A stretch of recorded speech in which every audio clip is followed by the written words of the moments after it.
Good morning, everybody, and welcome to Wake Up Missoula. It's the end of May, May 29th. We've had an interesting weather this week with some stormy, balmy weather happening. Not much wind, surprisingly. I was definitely expecting the wind because it was unseasonably hot the last couple of nights, but then 2 thunderstorms and 2 nights in a row. Kind of crazy. It's definitely something that I usually don't see here in Missoula. And then apparently this weekend's high is going to be in the 50s, and we won't see the 70-degree temperature until Tuesday next week. But of course, that is a 72-hour window, and Missoula has a tendency to shrink a little bit more, so we might see some warmer weather happening next week. But having a cold weekend ain't fun. It always feels like it kind of switches between like Memorial Day weekend and beyond. But here's some announcements from the city of Missoula. We don't have any city council because nothing happened this week in terms of city council because of the Memorial Day weekend. But the city has opened housing on the Scott Street Reserve Street Master Plan. They just got annexed to the Urban Renewal District 3, which allows developers to request TIF funding for affordable housing projects through Roseburg and the surrounding properties. The Missoula Redevelopment Agency invites the public to a second open house for the Reserve Scott Street Master Plan to review. It was completed in 2016. With changes that have occurred over the last 10 years, an update plan is needed. The recent and future annexation of Roseburg and Story House, Montana properties into the city will allow, let's see,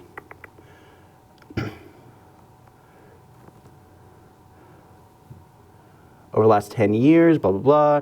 The recent future annexation, Story House, Montana, will be added 235 acres into the study area. So that's 235 acres into this project plan. And according to Annie Gorski, during the final phase of the master plan process, the project team heard from the community and key stakeholders that transportation, connectivity, and safety improvements are at the forefront of the conversation and are strongly desired. And this is from the Deputy Director of the Missoula Redevelopment Agency, Annie Gorski. Feedback from the stakeholders interview, the April 2nd open house and accompanying survey showed that the community is interested in seeing vacant and transitioning areas add vibrancy and activity to the area, blending industrial and employment uses of housing and other amenities. Input from the community and key stakeholders will continue to be collected through the draft phase of the project.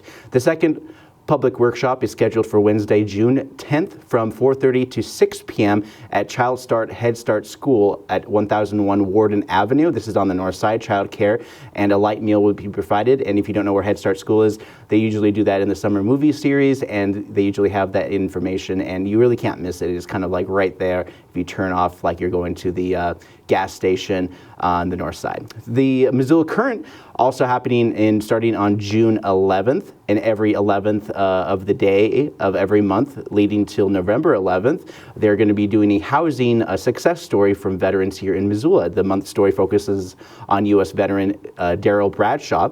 Bradshaw had help from the Paul Varela Center's Veteran Shelter Program, Volunteers America, a federal HUD-VASH voucher, and a job through a Goodwill training program, secured housing. He hopes to land a permanent job that pays well. And primaries are wrapping up here on the 2nd of June, and we have the Montana's mail-in ballots out for more than 2 weeks now. Apparently, you're not supposed to mail in your ballots now. They're going to have some drop-off boxes over at the Wyoming Street location across from Home Resource for Russell. Won't stop the Iran war. So the U.S. once again is in a vie for peace, just as the markets are going to be closing today, and then over the weekend's probably going to complete disaster. I mean, I'm not on Iran's war side or any exception for the fact that we just want to go back to a place where we don't bomb them, they don't bomb us, that kind of stuff. It makes sense, right? But if America is acting like anything like a privileged little sister, is that they destroy your Legos, and you got in trouble for how you reacted. You know, I hate to simplify it like that, but it is becoming very clear that an unstable Middle East is what the current administration is all about. Just look around the U.S. Montana's land board has officially changed land swap rules that will open the door for third-party outsiders. This story is from KPAX. The Montana Constitution gives a land board responsibility for maintaining roughly 5.2 million acres of state land trust in the state of Montana. One of their primary goals is to use the land to propose revenue that supports public lands, state university, Montana state hospitals, or other facilities. The revenue comes from sources like timber sales, grazing, and mineral leases and real estate development. This is essentially expediting the process to private sectors and finally go to the Land Bureau for approval. So you're adding another element overall. The goal seems to be trying to get more value from land upon purchase, which could require more time and negotiation courtesy of private equity. Another part in the timeline, Greg Gianforte also requested that the board extend their public comment, which was only a week, to an additional 30 days for public review, but the board voted against this. They were put into place to open public access and prevent checkerboarding on land that makes it hard for people to get access to public lands if private lands block access through what's called the checkerboard. Montana is a strange crossroads when it comes to public lands, and much like our southern counterpart, Wyoming, has large areas of public land. Montana is roughly 35% of public land. Wyoming's 48%. Idaho is much higher, so 62% of their land is public. And Alaska with the largest with 60 to 80%, depending on who you ask.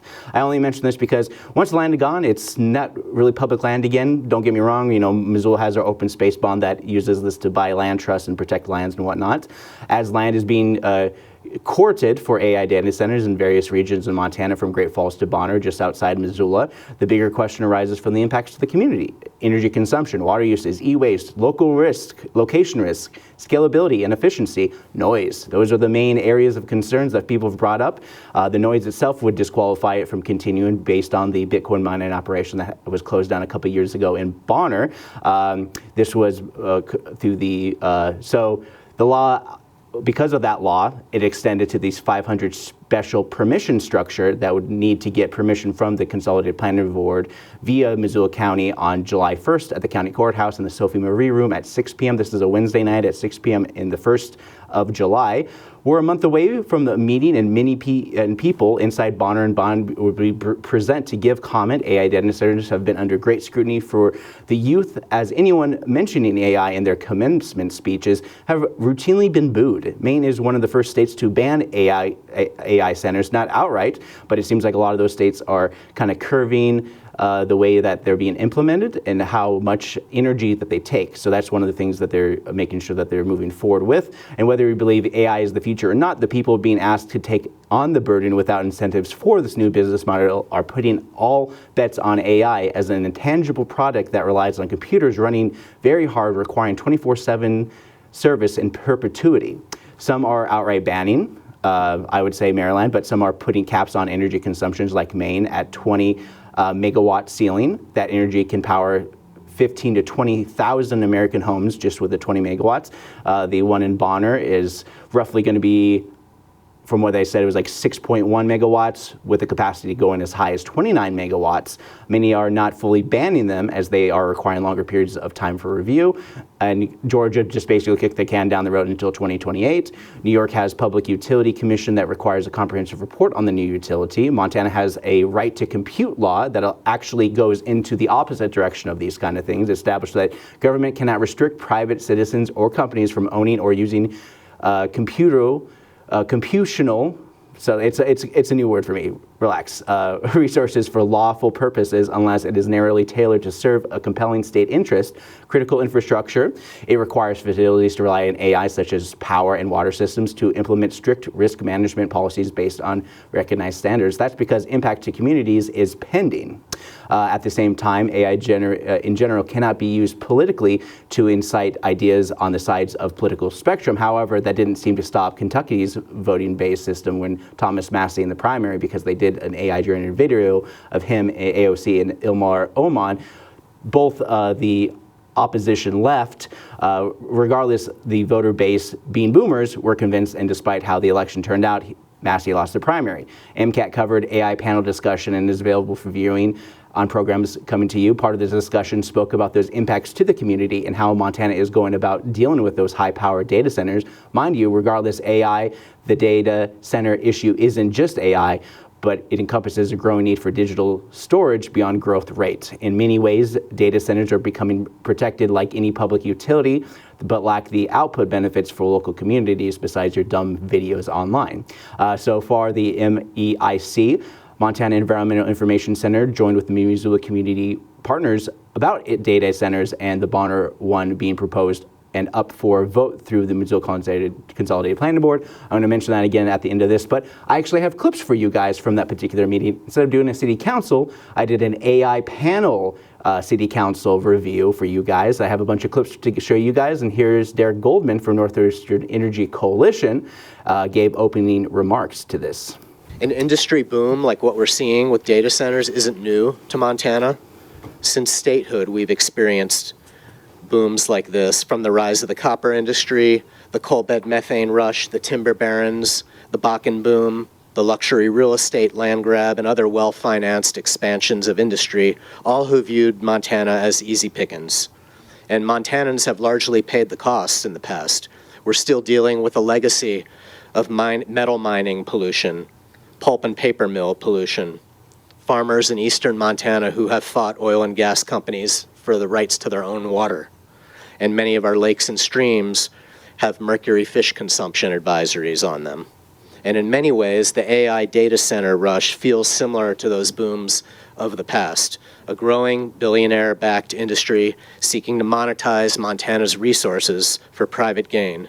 And if we aren't diligent and firm in seeking strong sideboards around data centers, we could end up paying the financial and environmental cost. All right, and so this meeting really kicked off and spoke about a lot of these different things, including slideshows. He mentioned that the new AI data centers are more powerful and require more power to operate.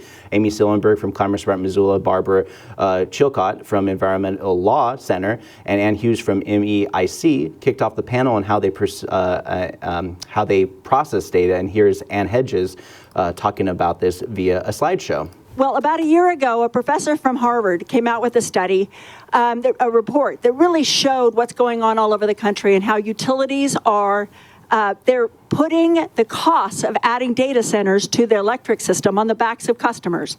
And he spelled it out in extracting profits from the public. That report was really just a calling out to everybody to start paying attention. And we did. We had a bill last session. It really helped us with that. We all now know what he was telling us over a year ago. All right. And so part of this is that they're worried about the budget cliff. You know, the idea that this is a bubble, that the idea that there are signs, that there are articles, and it took a while for that study to float to the top of many communities looking to block and reduce impacts to the grid. Much of the money via investment comes from companies being valued at higher rates and thus being able to take on bigger loans and governments to support just to streamline these programs for AI data centers. So it's kind of like a circle of just like agreement between two entities that don't know that they're heading for disaster. And Ann spoke more about these impacts to Texas communities that have embraced AI data centers. 79% in Texas of cost increases because of data centers. We are driving a car off a cliff and we have nobody here to protect us at the moment. So, you know, I just want to talk the scale of what we're talking about, because like I said, we have never seen anything like this. And this is from the Department of Energy, right? This is December 2024. This Department of Energy estimate of how much energy we were going to need because of data centers. And as you can see, up until about the NVIDIA chip, until ChatGPT came online, we had a steady growth in data center growth, but it wasn't anything astronomical. Look at 2028. Even the low-end estimate from the Department of Energy of what they anticipate our energy needs are going to be for data centers. It is mind-numbing to think that we would have to provide that much power. All right. So yeah, just the insanity, the complete overinflation, and 79% increase for their power bill for folks in Texas. Not to mention, January of this year, Montana saw an increase rate of 17% across the board for our power. And for some, you know, that's $10, $20 more a month, but that's not percentage on bigger houses. The biggest thing is the potential for Northwest Energy to get more money through this process, pass or fail. So they have more of an incentive to actually build out, and customers have a steady increase to the grid, about 6%. Like actually, it literally said that in terms of like residential growth, even with the big boom that's been happening in Montana since 2020 and beyond, you know, the 100,000 people that are came to Montana and stuff like that, we've only had that steady growth, see about 3.6% growth in residential only. So this is an 87% increase in Montana if these data centers centers were need 1,000 megawatts of energy, which outpaces the majority of users in the entire state of Montana, and also mentions that the tech bros believe that some small-term pain for long-term gain is good. AI is going to solve the problem with AI is my mantra, because AI is going to figure out how to do this better, how to use less electricity, how to use less water. Some of these guys, this is super duper speculative. I mean, everywhere in the country, these guys are putting in these interconnection queue requests. They're saying that they want to build this data center, and they're venue shopping. They're looking in multiple states to locate a facility, and not all of those facilities are going to come to pass. And what we've seen some of these utilities invest as if they're a sure deal, and they aren't. And if these guys go away because AI is a bubble and the investment is unsustainable in this industry right now, it is. But if they go away for any number of reasons, what happens to all of the infrastructure that was built to accommodate them? The power plants, the transmission lines, the distribution lines, the community water systems. What happens? Who pays for that if these guys go belly up? We have a familiarity with that kind of boom and bust cycle in this state. And so we should be careful, because investors are worried about it too. Yeah. Go back to my notes, and it made it clear that Missoula has the best regulation on data center in the state of Montana, if not a proxy of the Bitcoin mining operation in Bonner that made the county make an ordinance that reflected issues related to sound and proximity to residential.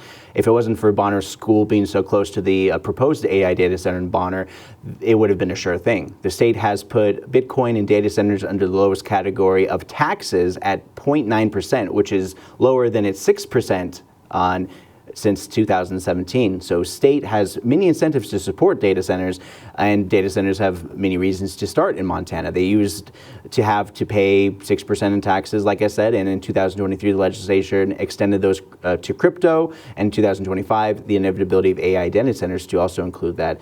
There were attempts to pass laws that would have banned the PSC from regulating AI data center energy use as well, according to the Montana State Legislature, but that was voted down.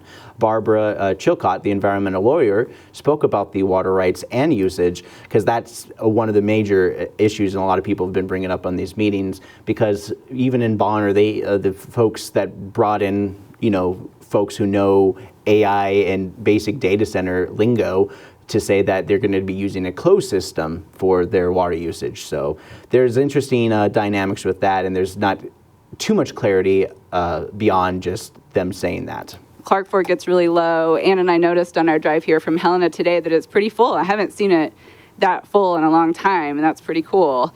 I imagine that's not going to be the case for the rest of the summer. So I think we just need to position ourselves to be in control of our own destiny. And if we decide as a state that AI data centers have a place here, then they come on our terms. And that means they really do need to recognize that we already value our water resources here, and we need those protected. Yeah, it's kind of kooky when you think about it like this, and I've seen it being spoken about in terms of how America connects to Europe, connects to China, and how it works is that America invents, Europe regulates, and China initiates.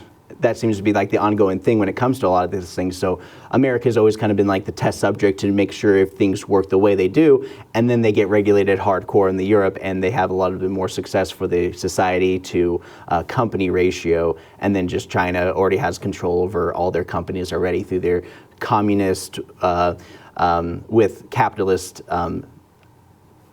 entry. But regardless of that, because that the whole point of the reason I bring that up in the first place is because AI is a big picture deal. It isn't something that is quantitated in the local sphere, as opposed to the big impacts of cracking the AI code, which ultimately is artificial general intelligence, where AI can independently think for themselves rather than being prompted to think for itself. And many people are not too keen on that overall. But as we move forward, Bonner's AI AI center under Cranboot claims that the water usage would be a closed loop, but some of the waste from the heated or evaporated liquid would require more water, which takes away from the idea of a closed loop water system as a whole.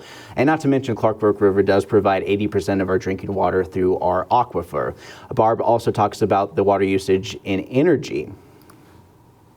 So energy usage, and talking about different areas in which how they produce energy. The scope 1 water use is the water that's used for cooling in the facility, so to cool the servers. And that's what really can create those localized impacts that we are concerned with. Scope 2 water is the water that's used to generate electricity needed to power the site. And this is an enormous amount of water, or it can be, depending on the type of energy generation provided or used. Fossil fuel-based, obviously, it uses a ton of water. So, and then the third kind of bucket of water use is the water used in the supply chain. So the water used to mine your rare earth minerals and create your chips and things like that. So to understand, I think, the whole footprint of a data center, you really need to understand those three components. But the scope 1 use is really kind of what we think about a lot when we're really looking at a data center at a very specific site using a specific water source. Yeah, so part of this is that, like, one of the things is that when using the water evaporates because with the cooling, and then the water goes through the system, heats up because of the computers. They have to send it to a station that essentially releases the hot evaporated water. And, they say it's a cooling station, but there still needs to be evaporation because, adding heat to water always creates steam. Google is on the top dog when it comes to water usage at 6 billion gallons a year, which shakes out to be at about 180,000 households worth of use a year. There's are ones where you upload your videos and share, like data centers. That's the thing, is that every time you upload to YouTube, that constitutes another addition to that. But with AI, think about it in terms of like driving your car to Seattle versus flying a plane. The gas that's used to fly a plane to Seattle is way more than it would be for your single car that goes to it, just based on the fuel efficiency reports. So think about it like that in terms of how AI leaps over basic cars. So like, you hear the stories, it's like, oh, the celebrity flew their private jet. Every flight a celebrity takes on a private jet is a lifetime's worth of you driving. So those are the kind of things that the scaling, but it wasn't a voluntary release of information from Google, because the Organian, a newspaper, had the information and was going to release the information in 2021, but Google needed to get ahead of it as a result. But by doing so, they actually had the city of Portland sue the Organian to prevent them from releasing information about how much water usage Google data center actually uses. And this is in 2021. So it's kind of crazy to really think about it. And as we talk about, water, what about wastewater? Barb also talks a little bit more about the wastewater and the byproducts of using water. In 2024, Montana received a C- for wastewater infrastructure from the American Society of Civil Engineers. And that's due to kind of the most of the systems are really old. They need to be renovated or reconstructed, and there's just not a lot of funding for local governments to do that. And so in other states, we've seen where these data centers kind of come online and intend to use an existing public water supply system or wastewater system. And the question becomes, who pays for the upgrades needed to kind of meet that need? Yeah, just imagine it like this. You hear the concepts of corporate welfare where they're getting benefits from this, but imagine utility welfare where even the AI data centers are actually considered critical utility and infrastructure and could all effectively take away potentially infrastructure dollars, which in many ways, for example, Kettle's Amphitheater opened their brewery, which does require some water treatment for their byproduct of their beer, and FDA, CDC, and others cover many of those regulations. But data centers, they're not a food or a business or a beer or anything like that, so they don't have those same kind of regulations in regards to that. Mind you, many of those organizations and beers decades of litigation from past and all that kind of stuff had this regulated. But since this is such a new thing, regulation just doesn't exist for the most part, and Montana just opened the door to let AI data center just come in here, and Missoula County is the only one that has that ability to kind of effectively block. But then, being America, the appeals process allows us to appeal as far as we can go, so it effectively becomes a pay-to-play kind of situation. And I assume we already know about the Utah data center that got approval from Shark Tank's investor Kevin O'Leary, known as Mr. Wonderful. This is a 13,000 Manhattan section-sized facility that got approval by county officials without public comment being allowed. So the crazy thing about that, it's just insane about how, we have our leadership that does not listen to its own people. So that's where things get a little bit funky. And Barb also talks about laws that went to protect those same AI data centers. As Utah just passed a law that limits the type of protest that can be made on water rights, and so on new water right applications. So the thought is that the project proponent says they're going to resubmit, and I think the point is that they'll get to receive fewer objections or protests. So, the 13,000 acre feet, to put it in the gallons, that's about 4.2 billion gallons of water per year that the project would require, at least with the numbers that are public right now. Yeah, so it's happening. Things are moving along, and let's see, where else do I have here? Oh, I did not cut that part. Give me a second.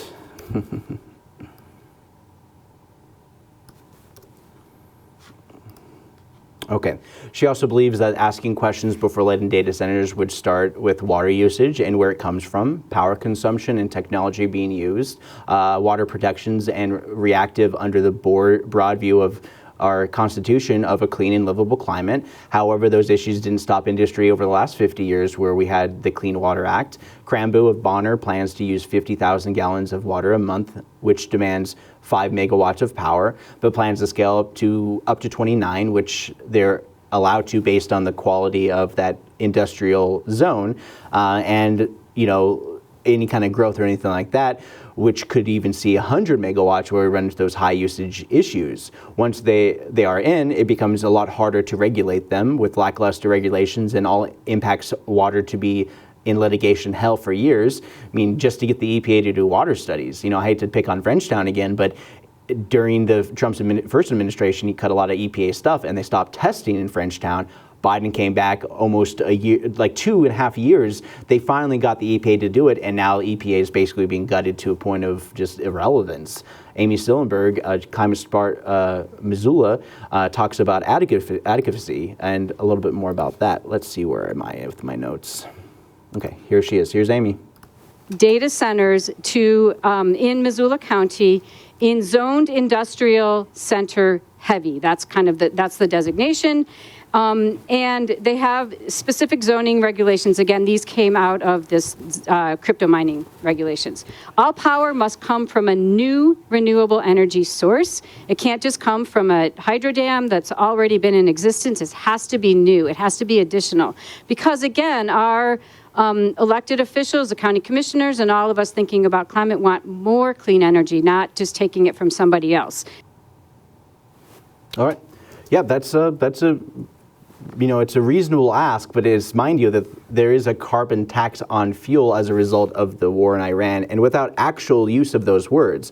Forbes mentioned in April that this year, unlike a carbon tax that Iran will levy, goes to oil companies and even to countries such as Iran and Russia, as long as Trump continues to allow them to sell petroleum products on the work market. The effective carbon tax we now are paying is enormous. For example, the average price of regular unleaded gas pump increased from $2 $3.92 a gallon in January to $4.12 as of April 6th, mind you. So we got a carbon tax in another form, and while the drill policy of the administration has been in limbo as long as the production and trade in the route reduced petroleum by 20%, entering the world market with additional issues in Asia countries that depend on those trades for even higher demand. I mean, I only mention this because energy is a big part of everything, you know, transportation, doing stuff like that. Amy also talks about green energy promises, and this is what she had to say. All of the information about what's been proposed, what Cranboo has put forward already, can be found at Missoula County Voice and then Bonner Data Center. You can Google that, you can find it right away. And right there, they have all the information. They have frequently asked questions that they answer, and then they have who's listening. And of course, who's listening is Jenny. Even has her phone number up there, sorry about that. And Svein Newman, who is the Climate Action Program Manager, and his job is to understand that when they say they're going to pull in clean, renewable energy, when and how and what's developed and what's proposed and what's promised and what does that all mean? And is that sufficient to meet the intent of the regulations? All right, yeah, the thing is that this is all nice, but unfortunately, any green energy proposals will not be top priority, and many of those questions are under the coulda, woulda, and eventually shoulda. Being cost effective in a business is bottom line beyond market money. As of now, any green energy incentives were ripped through the Trump administration that curbs Green New Deal in lieu of the Big Beautiful Bill. But when I was talking about gas and all that kind of stuff, with all those kind of energy things going up, a lot of people are even considering, like, is it really worth the long-term investments to quench that thirst of energy from natural gas and gas in general, and pretty much everything else. Green energy might be the investment by bold looking into this Iran conflict as it means to become energy independent from these world trades, since they cannot recoup their costs outside consumer spending, hence a carbon tax in another name. It's one of those things that are just like kind of goes hand in hand with, like, there's so much more energy being needed, and we can't just rely on the same grid we've used for so long, because, I know that they did a study in Montana, and according to some reports, we're the third most reliable grid in the nation, but we've had steady growth. We haven't had any kind of major population boom, and the data center is not going to create more jobs. It's probably going to create maybe 2 or 3 jobs that are going to be stewards of these data centers, but for the most part, it's not going to be any more for that as a result. So, as we wrap up that, I also wanted to throw it over to some of the new programs that are airing on MCAT as well. Here are some of the other programs that are live and are available on MCAT's YouTube page at MCAT TV Missoula, and you can always watch it on channel 189 and 190 on Spectrum Charter Cable.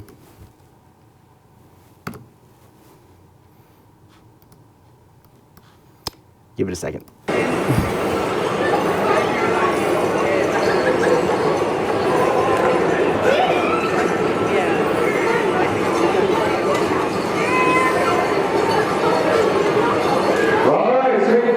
Take it away, Old Johnson Station.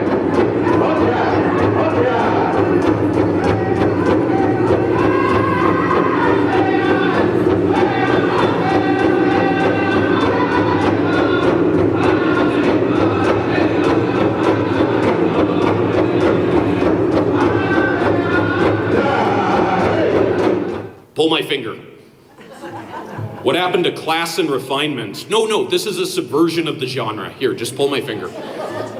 Okay, I guess I'll pull.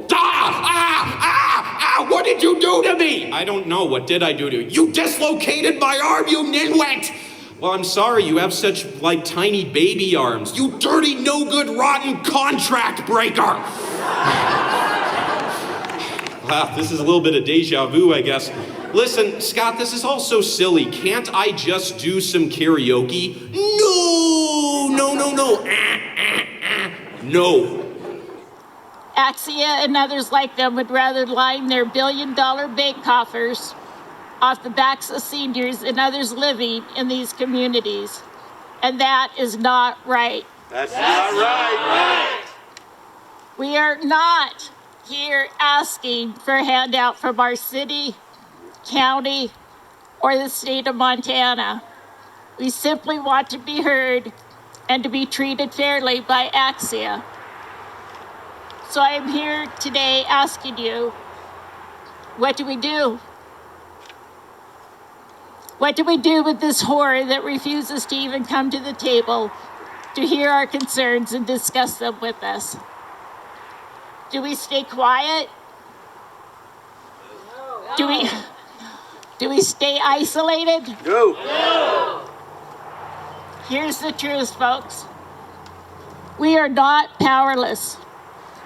Look to the person next to you and say, you are not powerless. You are not powerless. Things we've been able to hold on to this little bit of Americana and continue it because of the support of the city and then our fine audience and Missoula Community Access Television that is always there videoing it. I mean, just yesterday, Ron Scholl, who's, I don't know how many years Ron's been my personal videographer. I'm sure he does nothing else. His contract just says, follow Gillette around. And he's nice enough to have emailed me going, hey, Gary, don't forget to fill out the paper. And because I was wondering, I was going to put it off because I was going to ask Scott today if, hey, could you check, do you guys keep records? You know, is there some type of logbook? So when you check it out from our friends here at MCAT, they will take your library card and scan a little barcode here, just like a book. Checks out for up to a week. The best thing about this is that you can take it home to enjoy the night sky. When you take it out for viewing, the first thing I recommend is to do so during the daytime. If you are unfamiliar with the telescope, it's helpful to have a little bit of familiarity with it while you can see it. So take it out during the daytime and maybe take a look through anything but the sun. There's a handy sticker here that reminds you to never look at the sun. Doing so can damage your eyes and damage the telescope. If you are curious about learning how to use it, I recommend pulling this little telescope user guide out of the attached little pack. This one.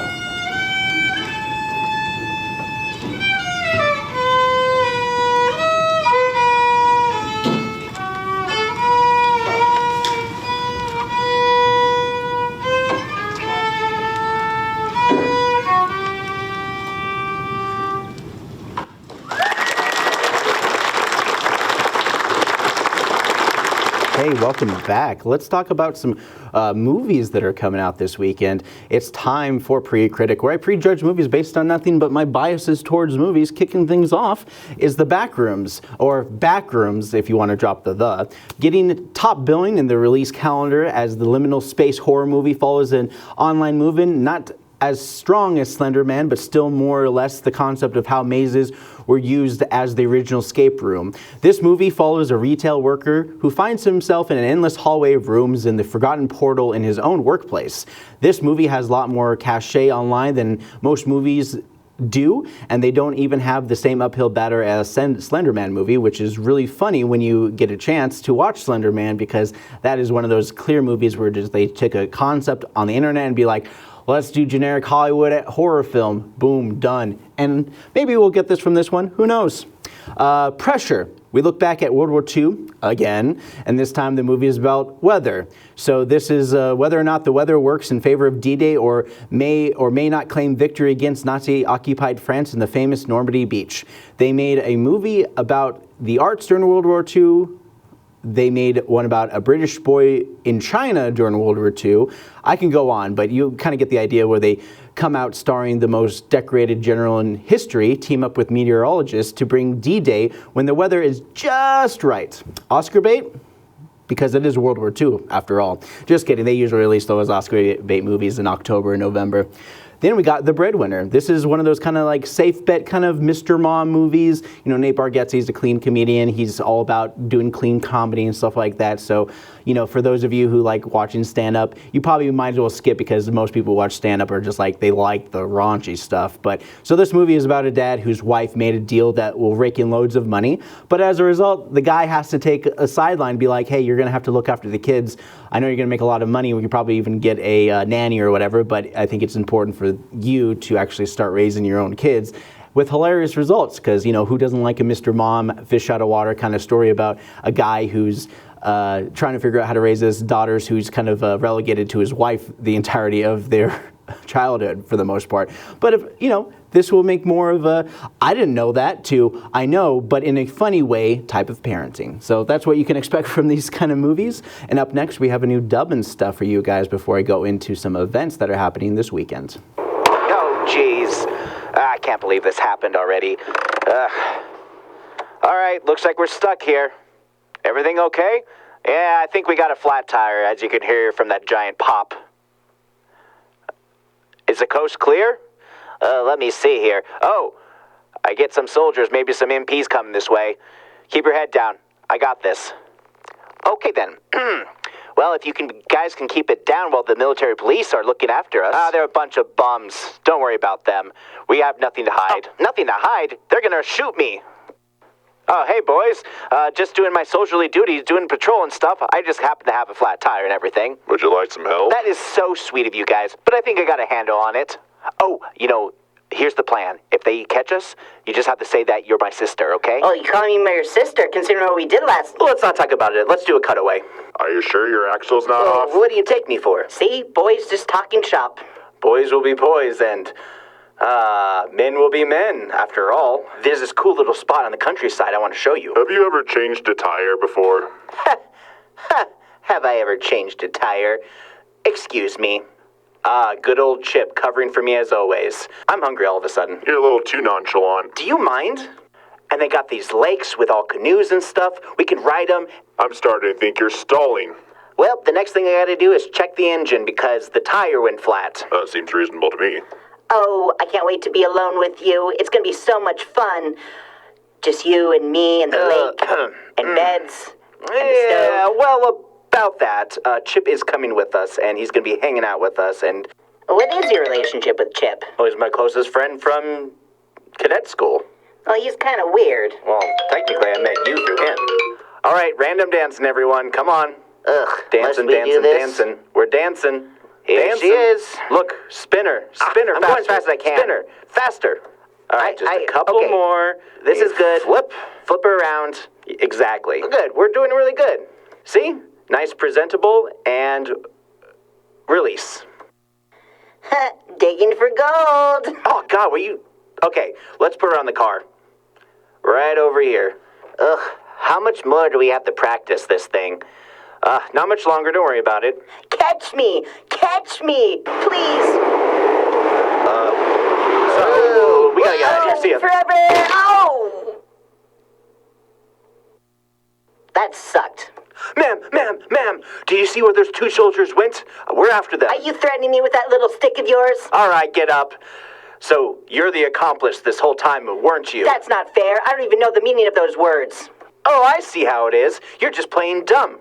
I know not of things. Trying to confuse me, aren't you? I saw you dancing around with those two boys. And, well, for good reason. I would love to hear the reason. They were doing a dance thing, and they needed to seem like they were, into girls, so they dancing with me. Oh, I see it how it is. You're the beard in that relationship, aren't you? You're the cover. Those boys are not going to win the talent show if I have anything to do with it. You guys are weird. Oh, I'm sorry, creativity is weird, ma'am. Am I the problem?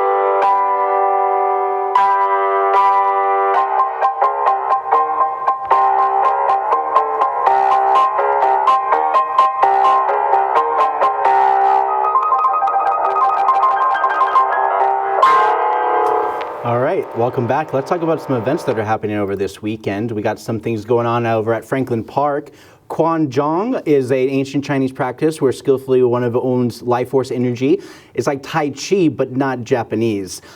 Stroller Strides Mommy Me workout class at 9:30 a.m. at Bonner Park this morning. Tiny Tales at 10:30 a.m. at the Missoula Public Library. It's all about engaging kids with learning and reading here at the library. Lunch on the Missoula Senior Center at 11. Yarns and Watercolor at noon on the 4th floor of the Missoula Public Library. All Abilities Art class at the base and helps people get resources for people living with disabilities. Predator Feeding at 3:30 p.m. the Butterfly House. This is where you get to see how insects consume and eat each other. Young Adults Writers Group at 3:30 p.m. Missoula Public Library. If you're interested in having your young kid interested in writing and literature. Learn computer animation with Blender here at MCAT at 4 p.m. here in the Missoula Public Library's MCAT studio space. First Friday, actually no, it's not First Friday, next week's First Friday, but this is a Friday food truck pod that's been happening at the Missoula Senior Center for the last couple weeks. This is every Friday at 5:30 p.m. Planetarium show at Beethoven Under the Stars is their theme. They're doing at the Payne Family Native American Center on the University of Montana campus at 6 p.m. and 7 p.m. Missoula's 4th annual Ultimate Trivia Showdown at the Missoula Public Library after hours, starting at 6 p.m., courtesy of the Missoula Sunrise Rotary Club, and the biggest cash prize of $1,000. Yes, $1,000 you can win here at the Missoula Public Library at 6 p.m. tonight.